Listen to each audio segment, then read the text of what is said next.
बिस्मिल्लाहिर्रहमानिर्रहीम। आज का सबक सबसे पहले दुआ।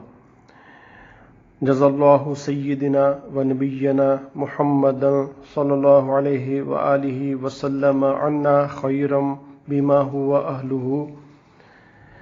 अल्लाह हमारे आका और हमारे नबी मोहम्मद मुस्तफ़ा सल्लल्लाहु अलैहि वसल्लम को हमारी तरफ से उनके शयान शान जज़ाए खैर दे। जुम्मे की चंद सुन्नतें। कोई फजूल काम ना करना, मसलन अपने कपड़ों या बालों से खेलना, खुतबा गौर से सुनना, सूरह कहफ की तिलावत करना। इसकी वजाहत है हदीस में सूरह कहफ की तिलावत पर क़यामत के दिन अंधेरों में रोशनी, गुज़िश्ता जुम्मे से इस जुम्मे तक के तमाम सगीरा गुनाहों की माफ़ी और दज्जाल के फितने से महफूज होने की बिशारत है। हुज़ूर सल्लल्लाहु अलैहि वसल्लम पर कसरत से दुरूद शरीफ पढ़ना। जुम्मे की नमाज में इमाम का पहली रकत में सूरह सब्बिह इस्म रब्बिकल आला और दूसरी रकत में कुल हल अताका हदीसुल गाशिया पढ़ना। आज की हदीस। इन आदात से बचिए। नबी करीम सल्लल्लाहु अलैहि वसल्लम ने इरशाद फरमाया, 4 खसलतें हैं जिनमें वो चारों हैं वो खालिस मुनाफिक होगा, और जिसमें एक खसलत हो इसमें निफाक की एक खसलत होगी, जब तक इसको छोड़ ना देगा।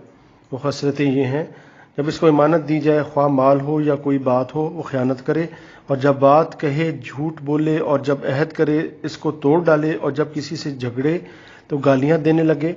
सही बुखारी व मुस्लिम। और हज़रत अबू हुरैरा रज़ियल्लाहु ताला अन्हु की एक रवायत में ये भी है कि जब वादा करे खिलाफ वर्जी करे। आज की तालीम। हदीस शरीफ में आता है कि एक मरतबा हुज़ूर अक़दस सल्लल्लाहु अलैहि वसल्लम एक रस्ते से गुजर रहे थे। आप अलैहिस्सलातु वस्सलाम ने देखा कि एक सहाबी अपने मकान की मरम्मत कर रहे हैं। मकान भी कोई पुख्ता और आलीशान नहीं था, बल्कि एक झोंपड़ी थी जिसको वो दुरुस्त कर रहे थे। हुज़ूर अक़दस सल्लल्लाहु अलैहि वसल्लम का वहाँ से गुजर हुआ। आप अलैहिस्सलातु वस्सलाम ने इसको देखकर फरमाया कि मामला तो इससे भी ज़्यादा जल्दी का है, यानी तुम इस झोंपड़ी की मुरम्मत में लगे हो, जबकि कुछ पता नहीं कि मौत कब आ जाए।